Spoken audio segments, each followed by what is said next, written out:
hear that? That's not just a Toyota truck. That's the sound of no crowds, no alerts, no distractions, and no telling what you'll find next. You know, like a detour. So why would you ever take a tour when you could take a detour? Toyota trucks. Did you know that parents rank financial literacy as the #1 most difficult life skill to teach? Meet Greenlight, the debit card and money app for families. With Greenlight, you can send money to kids quickly, set up chores, automate allowance, and keep an eye on your kids' spending with real-time notifications. Kids learn to earn, save, and spend wisely, and parents can rest easy knowing their kids are learning about money with guardrails in place. Try Greenlight risk-free today at greenlight.com/Wondery. Okay, the lines are being drawn. On one side, you've got the sheriff's office in Hood County, Texas, blaming a mountain lion for the mauling death of Christopher Whiteley, making him the first fatal victim of a lion attack in state history. And the medical examiner who did Christopher's autopsy says, yeah, it probably was a mountain lion. And then on the other side, you have all the game wardens, trackers, and wildlife biologists who look at the same kill site and the same injuries and say there's absolutely no way. Where are the tracks, the claw marks? You know, there would be one simple way to settle this dispute once and for all. Why not swab Christopher's wound for DNA? Hey, can you hear me now? I can hear you now. Can you hear me? I can. Okay. Good to meet you. You're Charlie. Yes, Charlie. Nice to meet you. This is Jonah Evans on the phone with Charlie Scudder back when Charlie was a reporter for the Dallas Morning News. Jonah is a biologist and wildlife tracker. I got obsessed with animal track and sign stuff when I was about 18 years old and started studying with every expert I could find around the country. He's the co-author of a book. Co-authored Animal Tracks and Sign of California. He's created smartphone apps to help people track and identify animals in the field, and he teaches his colleagues how to track wildlife too. Over 200 Texas Parks and Wildlife biologists have gone through my courses. At the time of Christopher's death, Jonah was the state mammologist for the Texas Parks and Wildlife Department.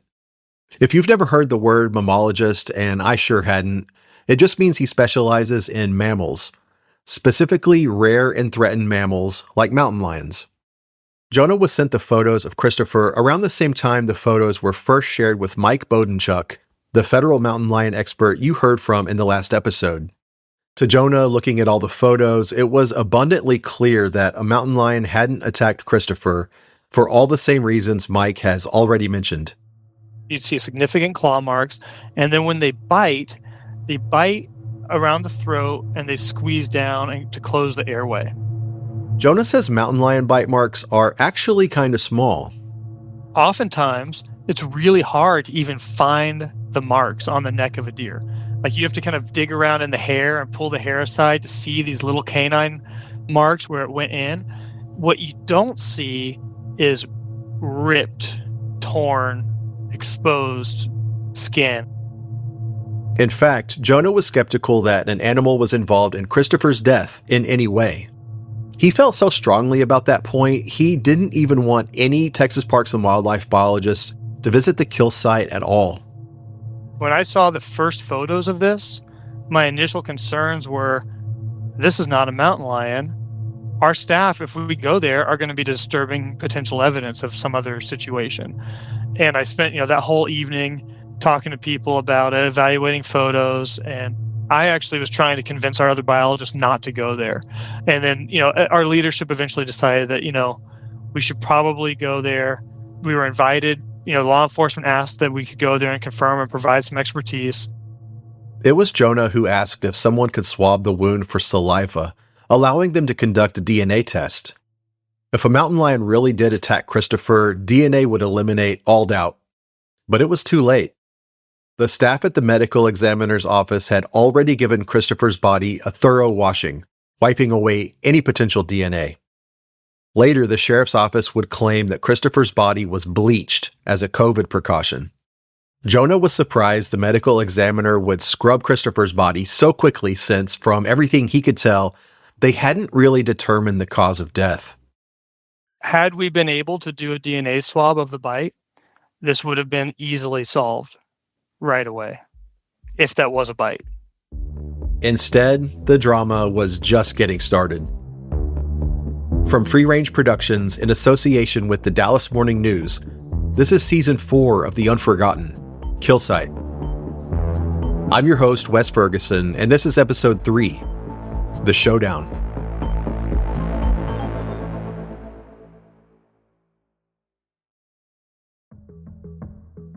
I don't know if you really feel like remembering what was happening 5 years ago in December 2020 when Christopher Whiteley died, but there was a lot of tumultuous stuff going on in our country back then. You had the COVID-19 pandemic, and there were spikes in deaths all over the country. There was the rollout of vaccines, and we also just had the presidential election. Like a lot of people at the time, Charlie Scudder was working from home.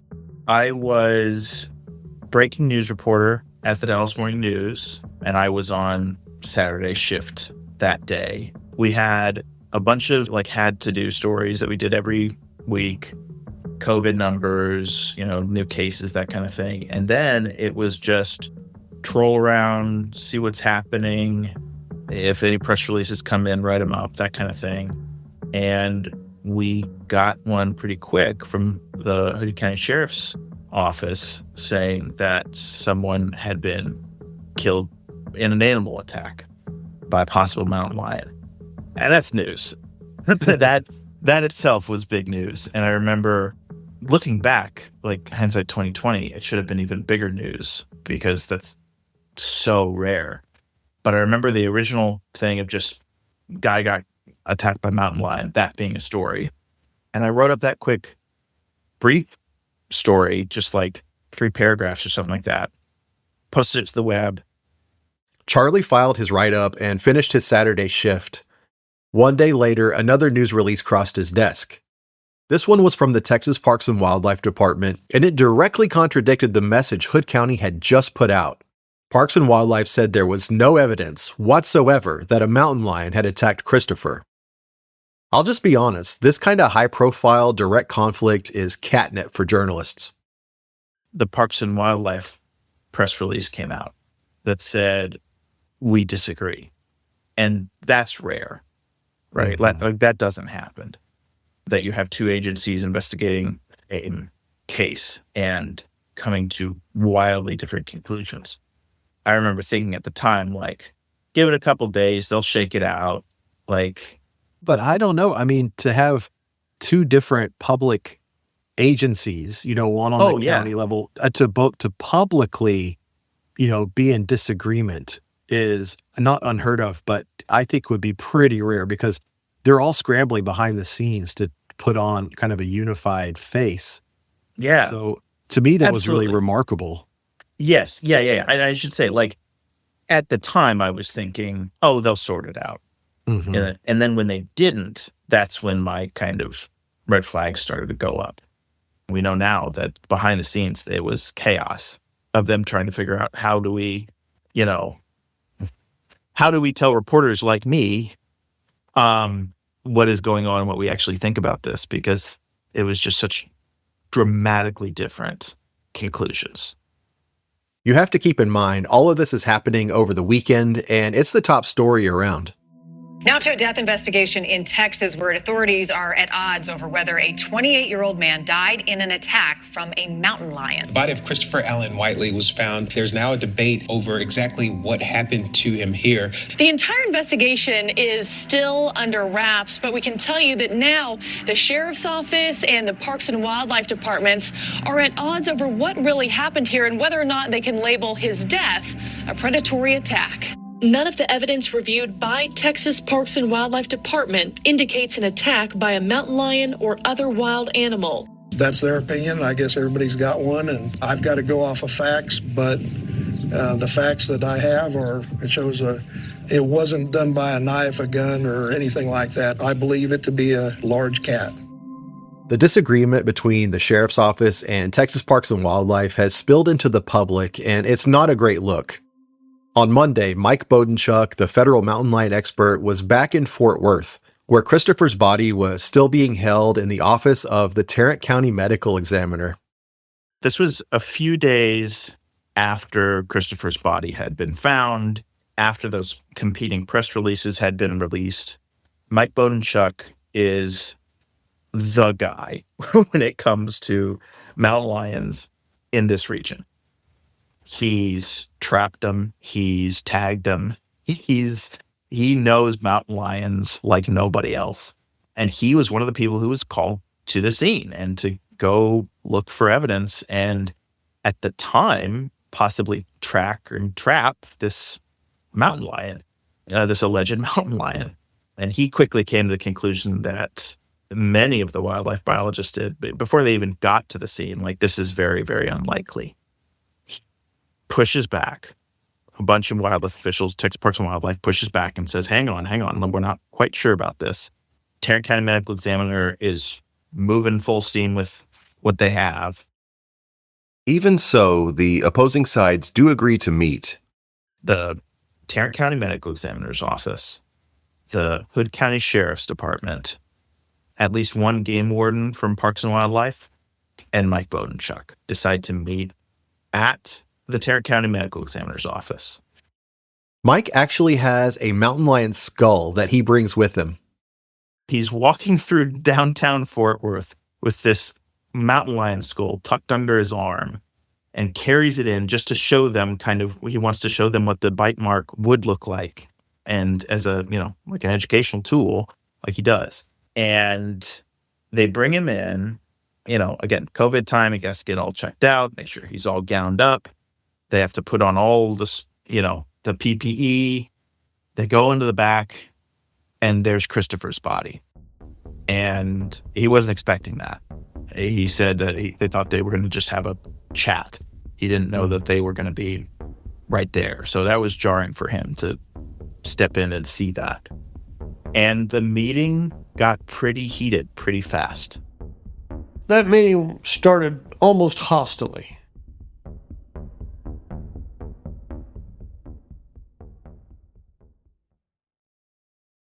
The world is full of tours.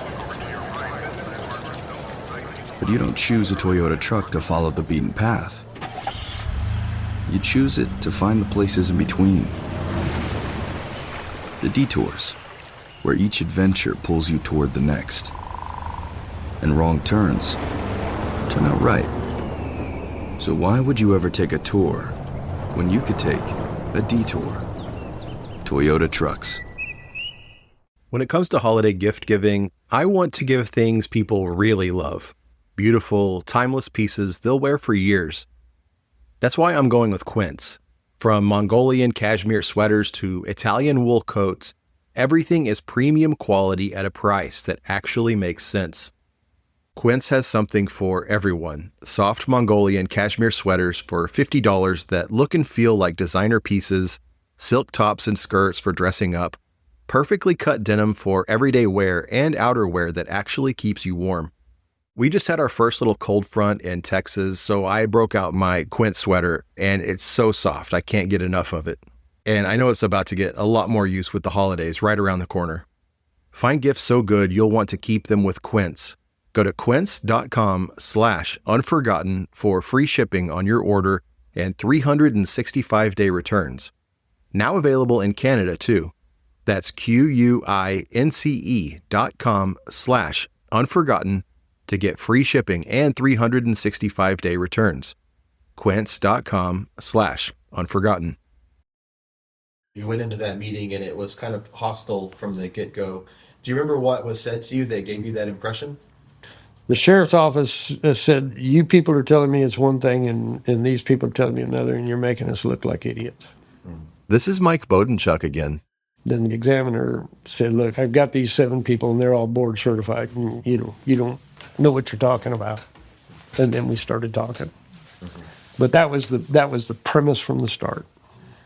I knew I was poking my finger in their eye, but I don't know a lot, but I know a lot about mountain lions. And so I wasn't going to change my opinion to make them feel better about theirs. Mike showed them his mountain lion skull. Cats have got tremendous strength. Jaw bones for their length are very, very thick and strong. But not only the spacing of the canines, but the, I'll call it bite radius, how much was bitten makes a difference.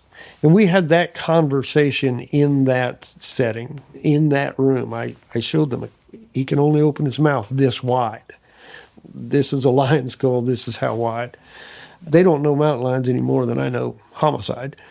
But the absence of claw marks absolutely made this not a cat kill. Did the bring in the skull help? It helped me illustrate my point. I don't know if they'd already considered that or not. Mm-hmm. It's hard to talk about bite radius without a visual. Yeah. He used the skull to show that the bite marks didn't match, that you couldn't even open the jaws wide enough to make it work. And the officials from the medical examiner's office were holding their ground. Hood County, from what I understand, Hood County was kind of, oh, well, we'll just do whatever. I'll do what they say. And between Bowden Chuck and the wildlife officials and Tarrant County medical examiner's office, there was a lot of back and forth. And Bowden Chuck finally said, I can tell you definitively this is not a mountain lion. And they said, well, do you have expertise or you don't have expertise in human attacks, do you? And he said, no, but I can tell you that this is not a mountain lion. Well, do you have expertise in other animals, like dog attacks? He admitted, no, I don't have expertise in dog attacks. I said, okay, so it could have been another animal. And that's what they went with. I think in your story you said, like, even when the meeting started, it was already clear they had made up their minds. Yes. From the moment he walked in, it was not a discussion. It was a defense. Wow.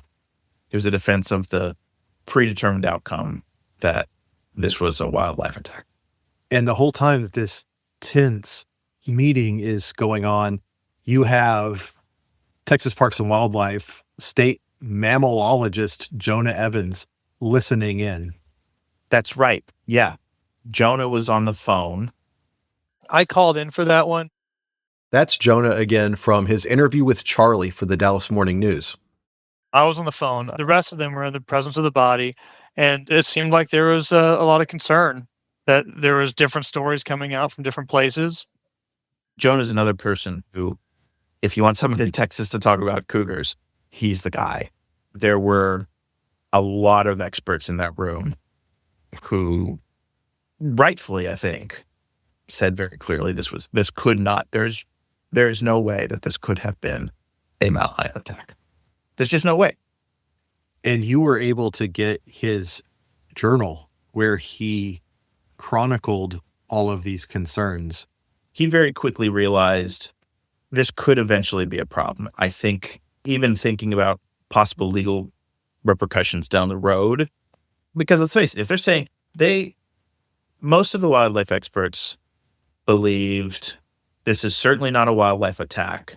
Therefore, without saying it directly, it has to be human. This has to be murder. So many of them didn't even want to go to the scene because they're like, we're not CSI. We don't want to touch any evidence. We don't want to have anything to do with this. This is a murder. And Jonah started taking copious notes and a really, really full journal, I think in part to protect himself. You know, I didn't ask him this straight up, but like he wanted a record of everything that was said in case something happened down the line. And, you know, he was called to talk about it. I mean, that's a smart way to cover yourself. Yeah. Yes. Yeah. Get those receipts. In his notes from the meeting, which Charlie acquired through a public information request, Jonah wrote that the mood was tense. Since Jonah refused to agree that a mountain lion killed Christopher, they asked if he would change the Parks and Wildlife Department's official statement to indicate that his neck wound could have come from a dog bite. But Jonah had seen plenty of dog bites in his career, and he didn't think this was a bite.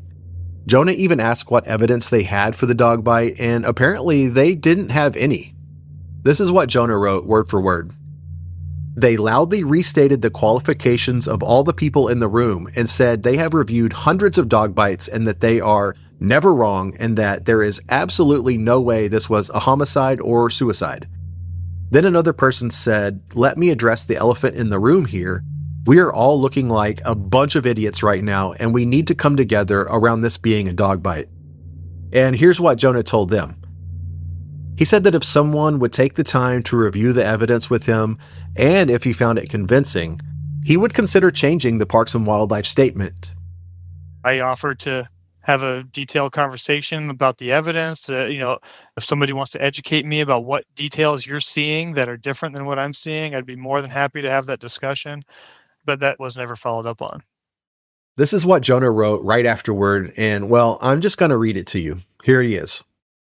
"I left the meeting questioning whether the people running the meeting were more concerned with finding out the true cause of death or whether their reputation would be damaged if they retracted their original statement. Perhaps the concern is that if it is a homicide, they may have severely mishandled the case. The biggest concern to me is that the sheriff's office and the medical examiner's office are now ardent that this is a dog bite.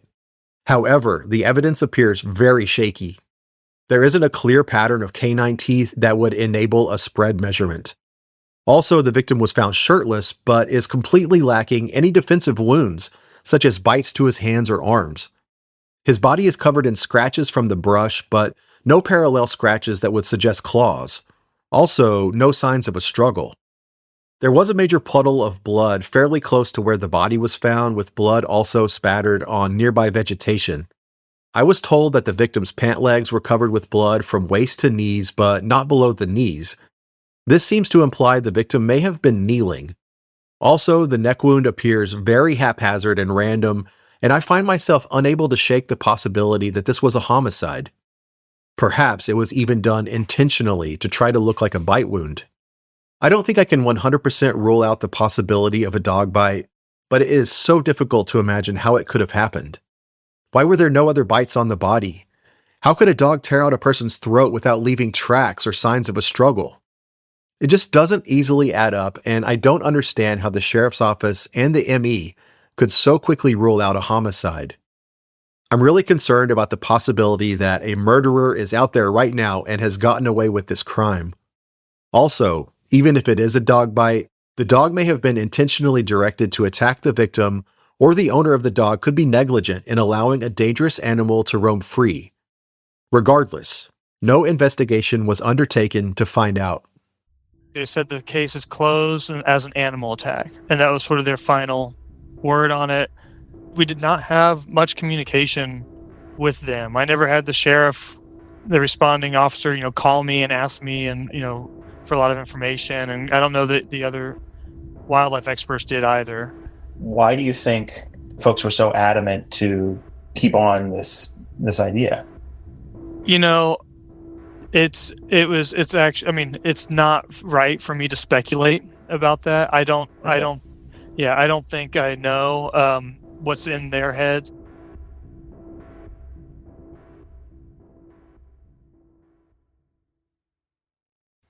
Am I the only one who's horrified by the number of chemicals in cleaning products these days?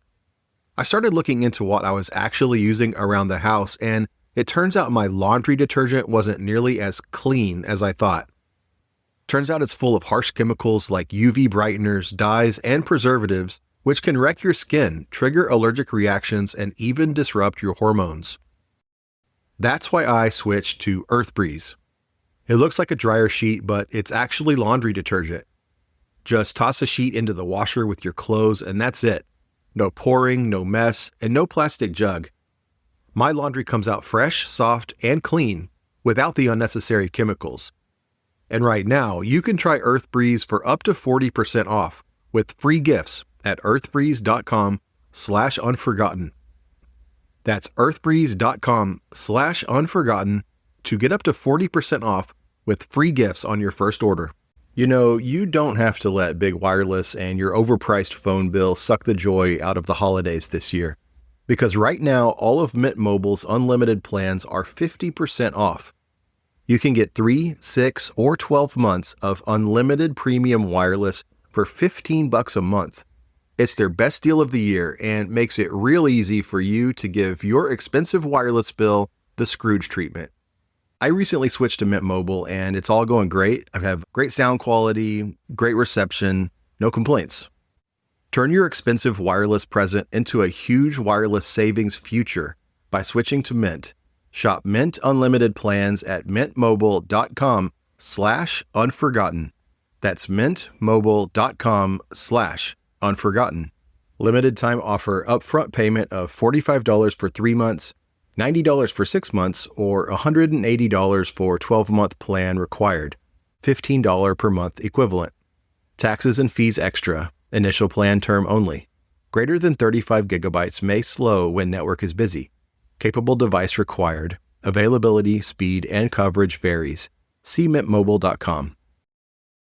From what he wrote in his journal, I get the impression that Jonah was pretty disillusioned with the medical examiners, the sheriff, and the whole process when their big meeting ended. Mike Bodenchuk, on the other hand, feels like they made some progress that day. Did you get the sense that they were finally coming around to your Yes. opinion? Yes. The autopsy had shown that Christopher didn't have any trauma to his trachea, commonly called the windpipe. And this had been an important clue for Mike.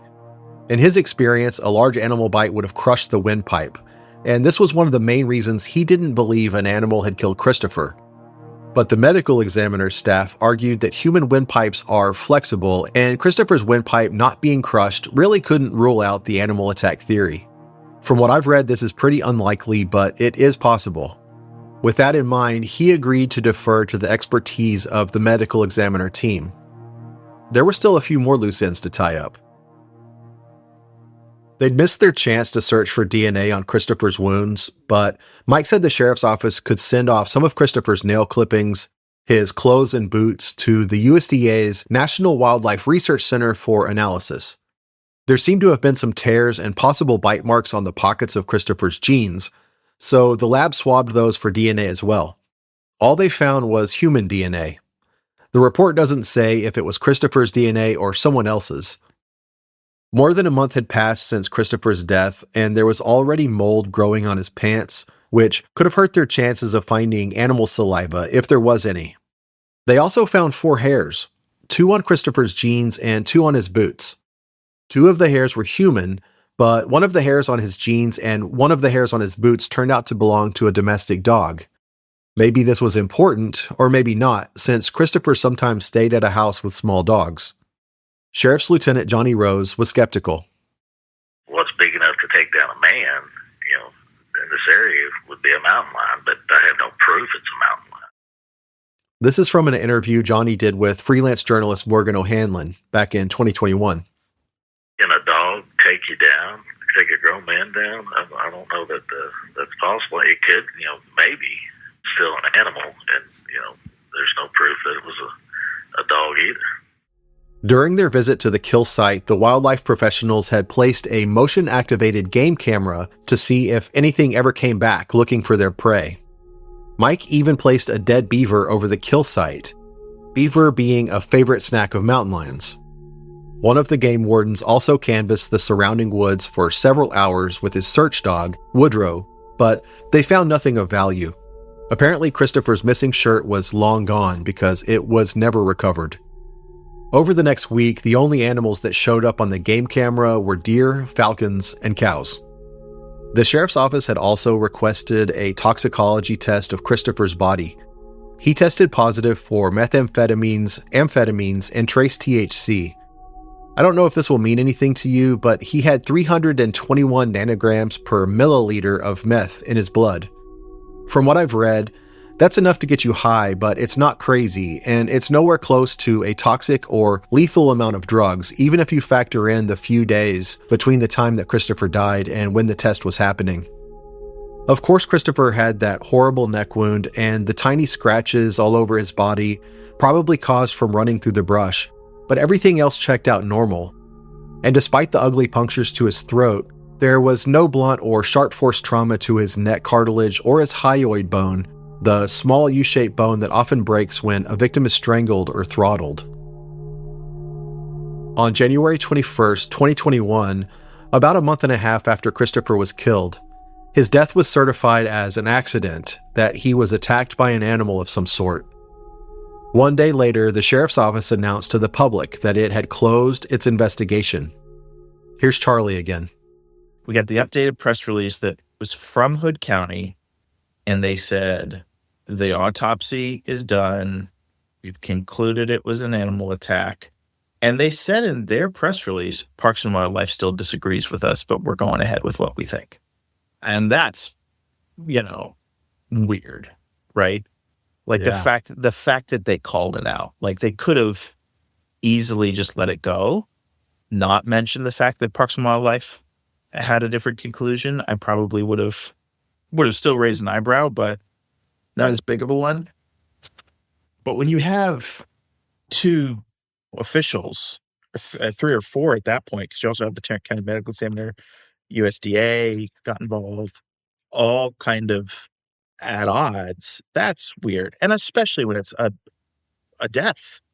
Yeah. Right? Like at the end of the day, there was a killer out there, right? Whether it was a person or an animal or something else, everyone agreed that the wounds could not have been self-inflicted. So therefore, something did this to. A killer was on the loose. Yeah, exactly. And if it was an animal, our protocol is to go find that animal, trap and put that animal down. That's unusual behavior. And if there's a killer mountain lion on the loose, we go get that mountain lion, right? And that was not happening. If this was a homicide, there's usually an investigation to find that killer, right? And that wasn't happening. So immediately it was like this, so we're not going to do anything about this, right? Like nobody's going to make any movement to bring this person or persons or animals or whatever to justice, I guess. I mean, try to imagine bringing a mountain lion into court, but right. Which is part of what complicates this whole thing, because you can't really say definitively it was one kind of death or another because nobody could agree on it, right? But yeah, it just immediately was like, okay, this needs I need some time and space for this. So I immediately, when they said the case was closed, shot out a bunch of records requests to the Hood County Sheriff's Office, the USDA, Wildlife Service, and Texas Parks and Wildlife.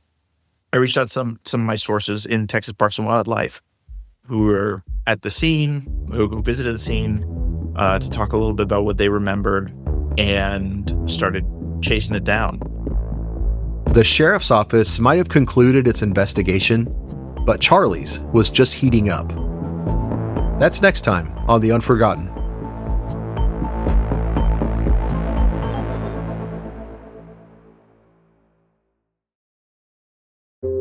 Thank you for listening to The Unforgotten. To dig deeper into the story and see photos, case files, and more, check out our newsletter at unforgottenpod.com. The Unforgotten is a free-range production.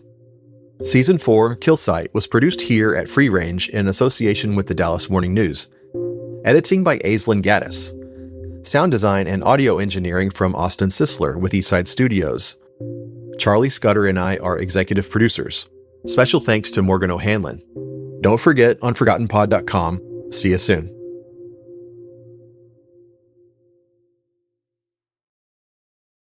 If you haven't signed up for it yet, head on over to unforgottenpod.com to sign up for our newsletter. We have a totally free version where we share links to each episode along with photos, case files, and more. We also have a premium version where you can get episodes early and ad-free.